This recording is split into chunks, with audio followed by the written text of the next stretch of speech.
इश्क दे सौ भैस भेद अवलने रूप रंगीले लोकन मीठी खेद खटाए पाके हिजर दाखेस।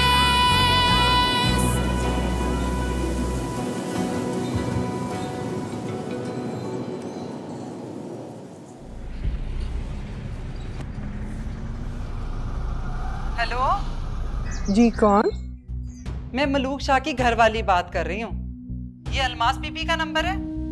जी हीर बीबी, मैं अलमास से बात कर रही हूँ। अलमास बीबी, माना कि हमारे खानदान में पिछले 60-70 सालों से दोस्तियां हैं। एक मुठ होकर रहते थे हमारे वडके आपस में। क्यों हीर बीबी, क्या हुआ है? कमाल है भाई, मासूमियत की तो इंतहा है ना। हमने कभी एक मुट्ठी दाने भी आपके घर से लिए हैं? मलूक शाह तो खुद जद्दी पुश्ती सरदार है, समझ आई? हीर बीबी मुझे बात तो बताइए ना, हुआ क्या है? ना तो आपका बेटा क्या समझकर हमारे घर आया, वो भी काजी लेकर? क्या? जी, वो मलूक शाह की बेटी रोही है, समझ आई? जिसे आपका बेटा अकेला ही निकाह करके ले जाने आया था। हीर बीबी खुदा जानता है, आप जो कह रही हैं उसका मुझे बिल्कुल नहीं पता। जाहिर है, कैसे पता होगा, तुम्हारे तो पूरे खानदान का ये हाल है। हमें तो खुद ना पता चला आज तक जो तुम करती रही। ये पढ़ाई तो हम अब पढ़ रहे हैं। देखिए मैं आती हूँ आपके पास, मैं सच कह रही हूँ। ना ना, बड़ी मेहरबानी, मेरे तो घर से अब दूर ही रहना। ये जो तुम्हारा बेटा जिंदा फिर रहा है ना, समझो मलूक शाह ने 70 साल की दोस्ती का कर्ज उतार दिया। कम से कम हम तो ऐसी इज्जत से बाज आए। तुम्हारी बड़ी मेहरबानी। मिलेंगे इंशाल्लाह अगले जहान में। अल्लाह करे अगले जहान में अच्छे लोगों से वास्ता डाले। मलूक शाह को भूलने की बीमारी है, और अगर वो भूल गया कि ये किसका बेटा है तो तुम खाम खा अपने बेटे की शक्ल देखने के लिए तरसती रहोगी और रोती फिरोगी। हाँ, समझ आई है ना?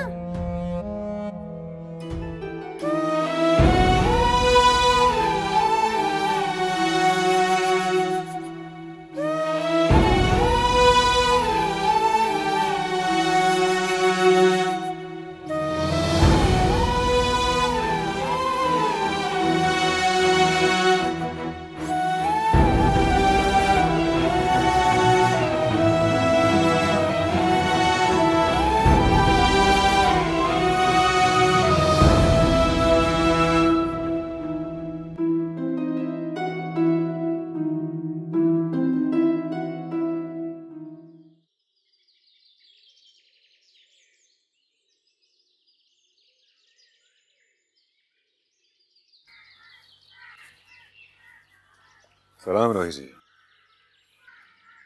वालेकुम अस्सलाम गदीजी साहब, आप यहाँ तशरीफ रखिए। शुक्रिया, आपसे मिलने को दिल चाहा, सोचा चक्कर लगा।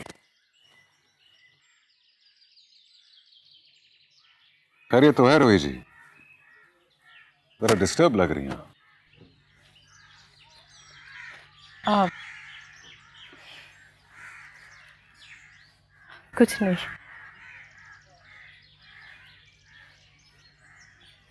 बस थोड़ी उलझन में हूँ।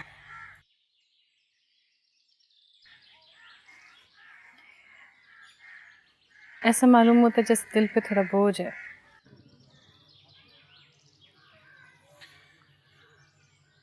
जिंदगी का कोई एक रंग तो नहीं होता ना रोही जी। जिंदगी तो सतरंगी होती है, और इंसान को उसके हर रंग में ढलना आना चाहिए। आप ऐसे में क्या करते हैं? मेरा तरीका कुछ और है। मैं कागज और कलम का सहारा ले लेता हूं, थोड़ी सी शेर व शायरी कर लेता हूं।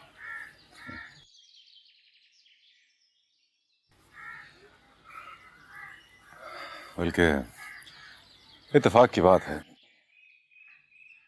एक नई नज़म लिखी है मैंने। सुनाइए। अर्ज किया है, अपने गुरूर में सरकश था मैं, बुलंदियों को सर करता था मैं। सहरा की आंधियां जोश में आई, मुझे खींचकर जमीन पर लाई।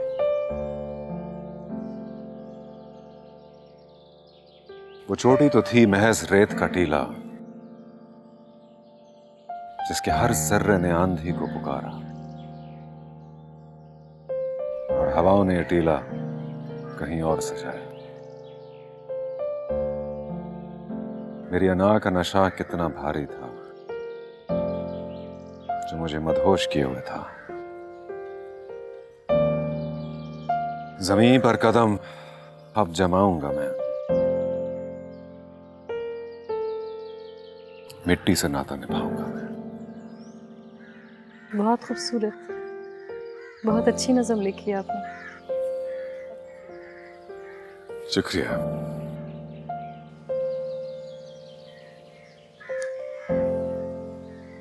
पर लगता है आप कुछ और भी पूछने आए हैं। नहीं रोही जी, अपनों से उनकी तकलीफ पूछी नहीं जाती रोही जी, महसूस की जाती है। और उनका बोझ हल्का करने की सिर्फ कोशिश ही की जा सकती है।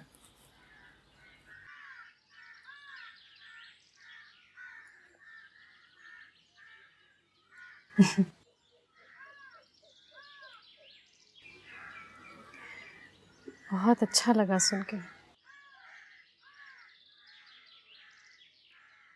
आपकी नज़म सुन के बहुत अच्छा लगा।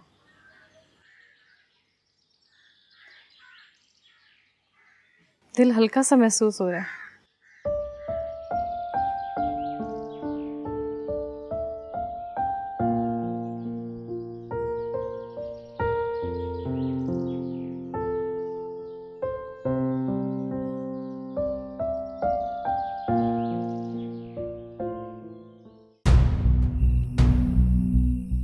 तुम्हारी हिम्मत कैसे हुई कि मेरे घर में आके मेरे बाप के सामने मेरा नाम इस तरह से लो? तुम्हें क्या लगा कि तुम्हारी मोहब्बत मेरे बाप की इज्जत से ज्यादा होगी?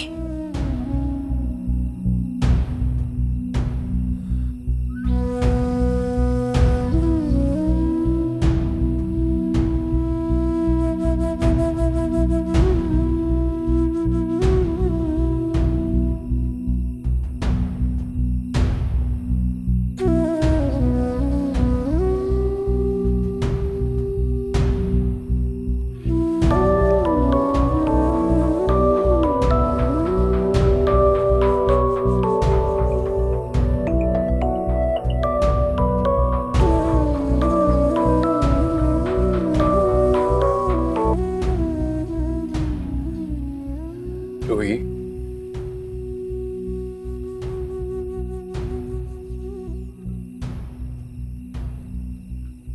मुझे पता है तुम मुझसे नाराज हो,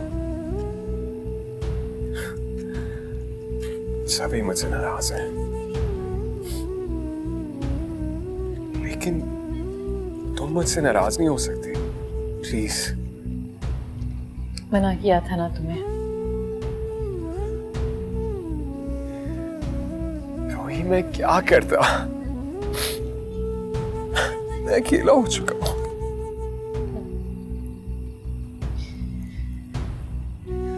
अब तो तुमने सब कुछ खत्म ही कर दिया सिकंदर।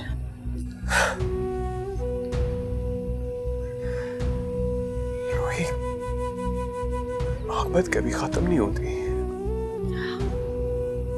ठीक कहते हो, मोहब्बत कभी खत्म नहीं होती है, लेकिन रास्ते जरूर जुदा हो जाते हैं। नहीं, मैं रास्ता निकाल के छोड़ूंगा। तुमने मुझे थप्पड़ क्यों मारा था? शुक्र करो मैंने तुम्हें थप्पड़ मारा। अगर मैं तुम्हें थप्पड़ ना मारती ना,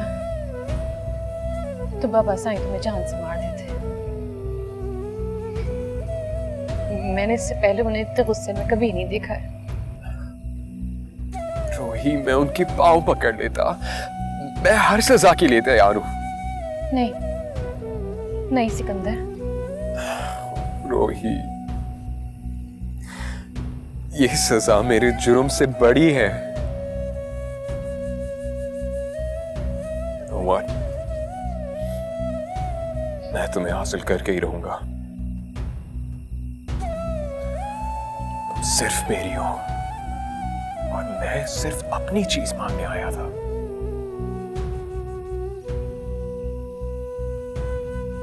मैं अपना गुनाह कबूल करता हूं और रास्ता भी मैं निकालूंगा। नहीं नहीं सिकंदर, आज के बाद कुछ करने का सोचना भी नहीं। मैं चाहती हूँ कम से कम तुम जिंदा तो रहो। अगर आज के बाद कुछ किया ना तो बाबा साईं मुझे बताएंगे भी नहीं और तुम्हारी खबर भी नहीं मिलेगी। रोही, तुम क्यों नहीं समझ रही? I would rather die than live a day without you.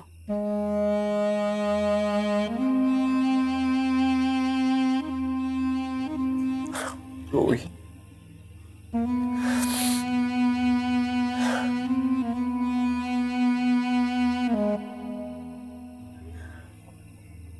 तुम मिल सकती हो क्या?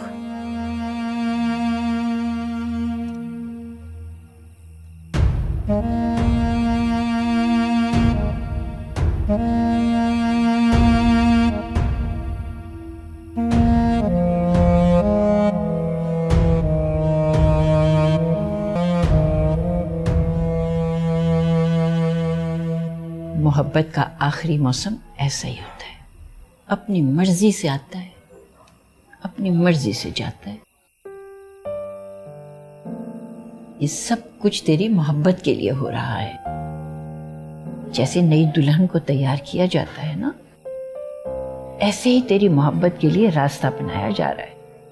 रोही जितना रोएगी ना, उतनी ही जल्दी जमीन में पड़ी नई मोहब्बत का बीज फूटेगा। बस थोड़ी उलझन में हूँ। ऐसा मालूम होता है जैसे दिल पे थोड़ा बोझ है। जिंदगी का कोई एक रंग तो नहीं होता ना रोही जी।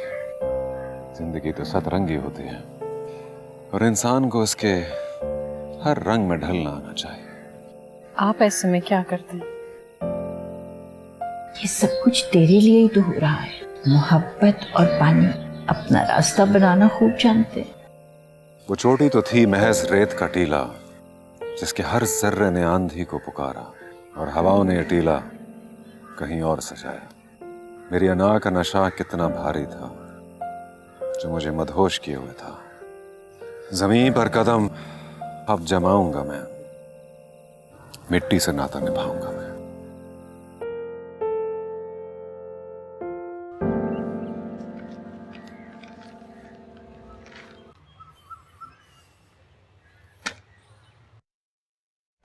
मैं असल में ये डॉक्यूमेंट्स आपको वापस करने आया हूँ।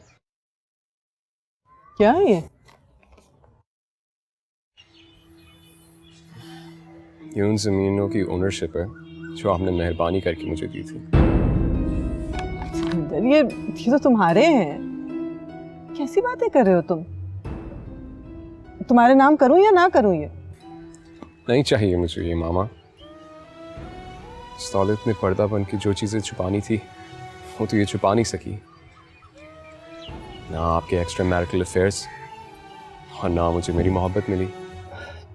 सिकंदर, नहीं मामा, मुझे पता लग गया है कि कोई जूती की नोक भी नहीं मारता दौलत को। कैरेक्टर दौलत से नहीं बनते, ये तो पता लग गया मुझे। काश मैं गरीब होता, एटलीस्ट मोहब्बत की दौलत तो मिल जाती मुझे। इस दौलत की वजह से तो मुझे वो भी नहीं मिला। क्या कह रहे हो तुम सिकंदर? क्या हुआ है बताओ। जो भी हुआ है मामा, it's none of your concern anymore। मैं आपसे और डैड से अलग हो चुका हूँ। सिकंदर, मुझे तुमसे एक बहुत जरूरी बात करनी है। बात सुनो। मुझे कोई बात नहीं करनी आपसे मामा। It's done now। Goodbye मामा। मैं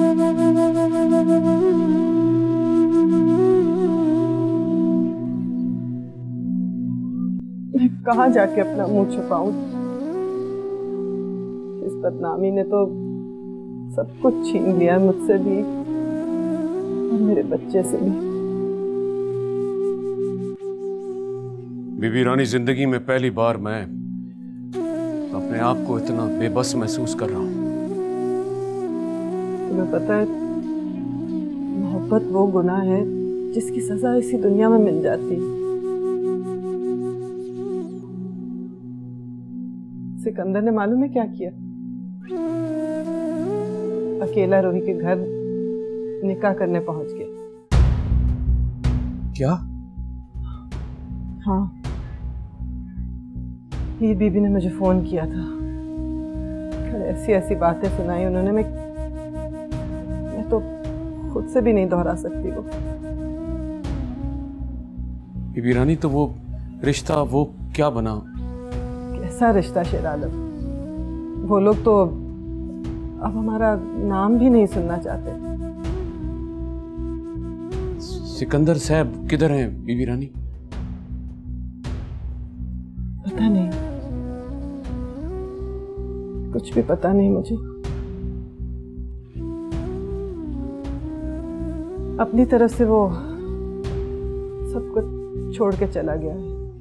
बीबी रानी, मेरी मिन्नत है आपसे, आप लोगों को सच्चाई बताएं, उन्हें बताएं कि सच्चाई क्या है, वरना सब कुछ खत्म हो जाएगा। लोग ये समझेंगे बीबी रानी के फिरोज साहब की बातों में सच्चाई है। मैं तो जानता हूं कि वो शख्स मकार है, पर बीबी रानी अपने लिए नहीं, ये सब आप सिकंदर साहब के लिए करें। यहां बैठने का फायदा नहीं, आप दिलशाद महल चलें बीबी रानी, और लोगों को बताएं कि सच्चाई क्या है। मेरी मिन्नत है आपसे।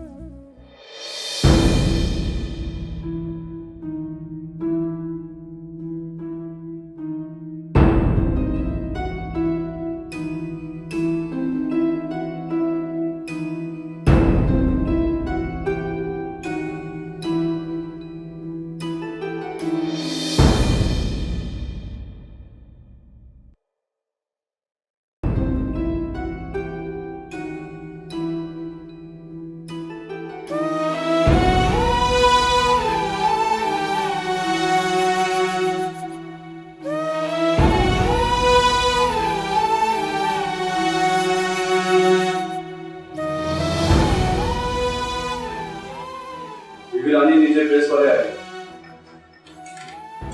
ठीक है, मैं आती हूँ।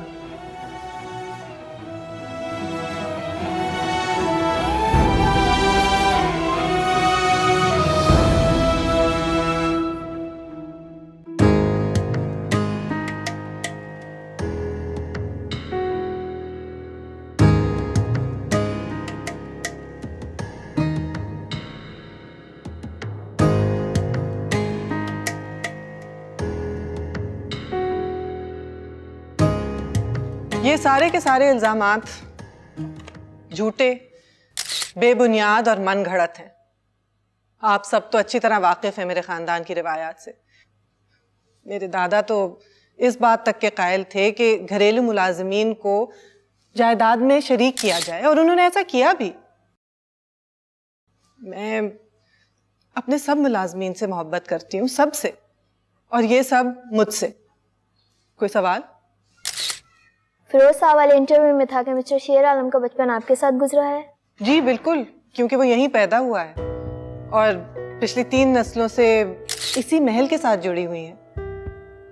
हमारा बचपन भी एक साथ गुजरा है, और मेरे वालिद ने कभी शेर आलम को मुलाजिम नहीं समझा, हमेशा घर के फर्द का रुतबा दिया।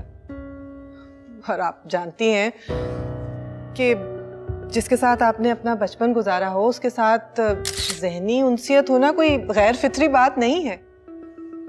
इसमें गलाजत ढूंढने वाला दरअसल खुद अपने किरदार का बता रहा होता है। आप बेफिक्र हो जाएं। आपकी तरदीद इस अंदाज में छापेंगे कि लोग उनके इल्जामात को भूल जाएंगे। जो नुकसान होना था वो तो हो चुका है। बहरहाल आपका बहुत बहुत शुक्रिया। इस वक्त तो हमदर्दी का एक लफ्ज भी ऐसा लगता है जैसे धूप में चलने वाले को हर चीज पेड़ की तरह नजर आती है। Thank you ma'am. खुदा हाफिज। Thank you Thank you so much. खुदा हाफिज।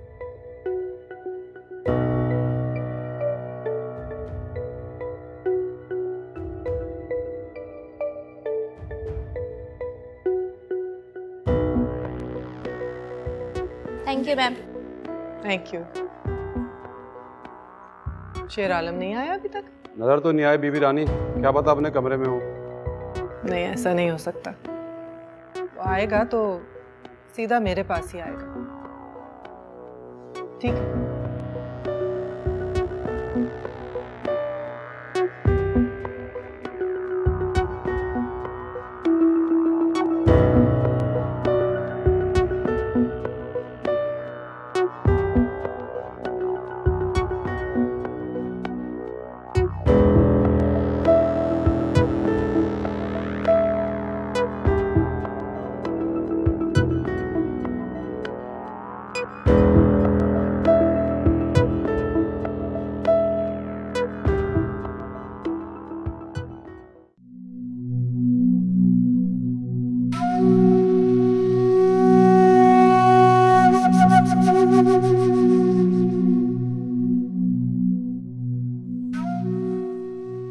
सलाम साईं। रानी बीबी, आपको यहाँ नहीं आना चाहिए था। साईं, जब बाकी सब वो काम कर लिए जो नहीं करने चाहिए थे तो अब इसमें क्या हर्ज है? साईं, मैं आपसे सिर्फ इतना पूछने आई हूँ कि अगर खुदा ना करे आपकी बेटी के साथ ये सब कुछ हो रहा होता तो आप क्या करते? मेरी बेटी ना ऐसा कर सकती है, ना सोच सकती है।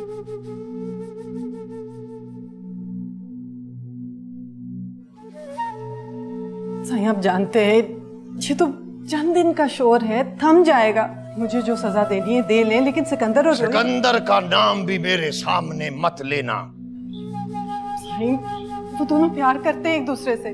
प्यार में जबरदस्ती नहीं होती, और न ही ये किसी मर्जी के खिलाफ उस पर मुसल्लत किया जा सकता है। ये सब तमाशा फिरोज का क्रिएट किया हुआ है। अब उसको इसकी सजा मिलना शुरू भी हो गई है। आप देख लीजिएगा, कल सब अखबारों में इसकी तरदीद भी आ जाएगी।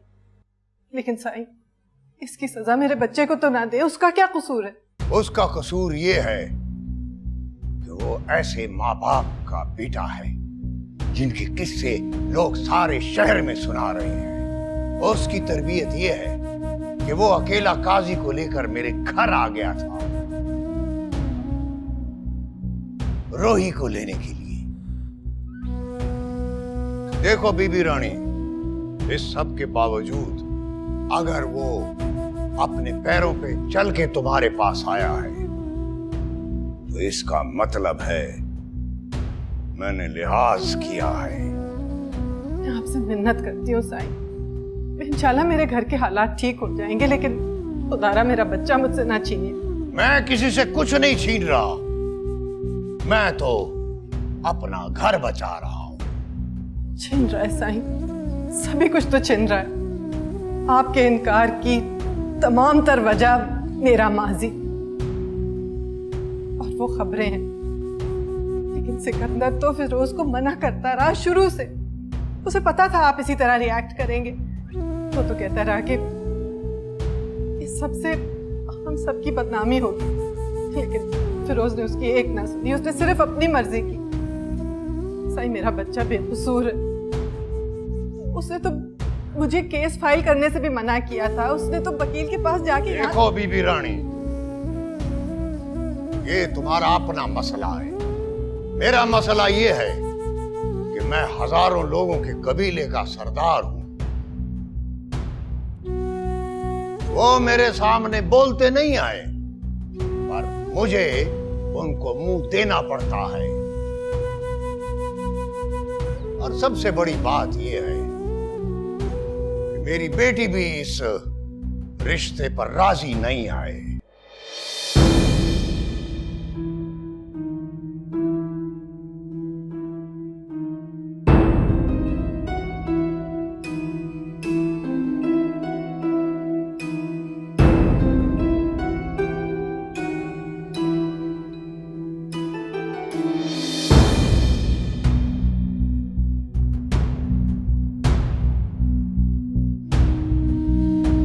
ने मेरे साथ ऐसा सलूक क्यों किया? I could not expect this from her. इतनी नफरत, इतनी insult. She slapped me.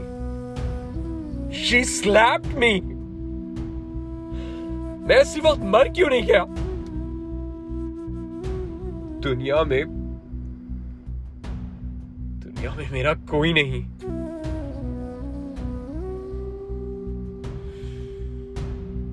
Mom को अपनी प्रॉपर्टी और बिजनेस की फिक्र है. डैड मॉम से सब कुछ लेना चाहते हैं. रोही अपने मिशन को पूरा करने के लिए गर्देजी की तरफ देख रही है. इसकी नजर में मेरी मोहब्बत की कोई वैल्यू नहीं. अब मैं क्यों जिंदा रहूं और किसके लिए जिंदा रहूं? मुझे मर जाना चाहिए.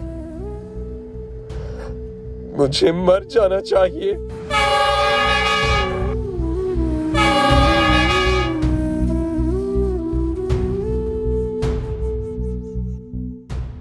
जी बाबा साईं, बस आ रही हूँ जी. काम थोड़ा ज़्यादा था इसलिए देर हो गई है. बस निकल ही रही हूँ. आती हूँ. खुदा हाफिज. सलाम रवि जी. वालेकुम अस्सलाम. वो मैं माजरत चाहता हूँ इस वक्त. नहीं, कोई बात नहीं. आप तशरीफ रखें. नहीं रवि जी, मैं बैठने के लिए नहीं आया था. मैं यहाँ से गुजरा था आपके दफ्तर के करीब से, और न जाने क्यों मेरे दिल में ऐसा ख्याल आया जैसे आप ठीक नहीं हैं.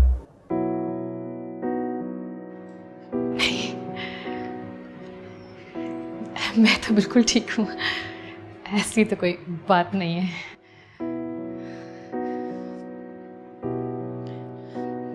आपकी नज़म ने काफ़ी मदद की है मेरी. खुद को समेट लिया है आपके लफ्ज़ों से मिलके.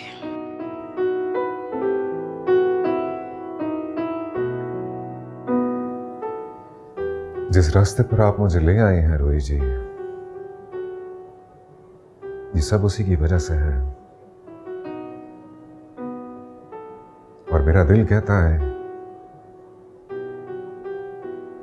कि रास्ते कहीं ना कहीं मिलेंगे जरूर.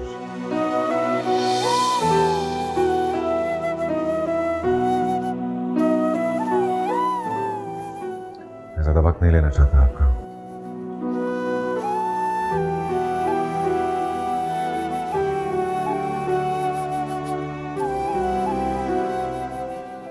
कदमों की आवाज से लगता है दीवार की दूसरी जानिब रास्ता है.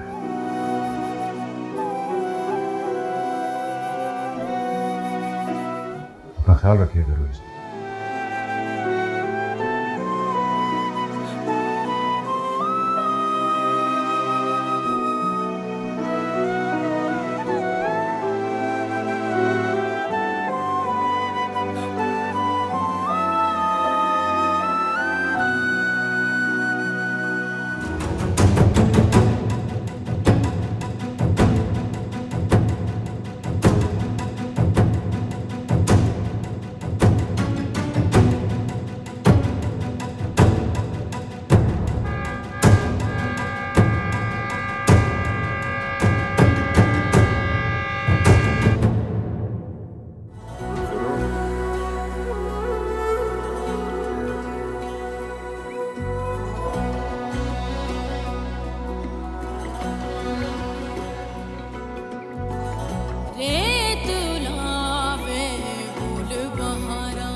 जब रेत चली खोया रास्ता, हर शाम घर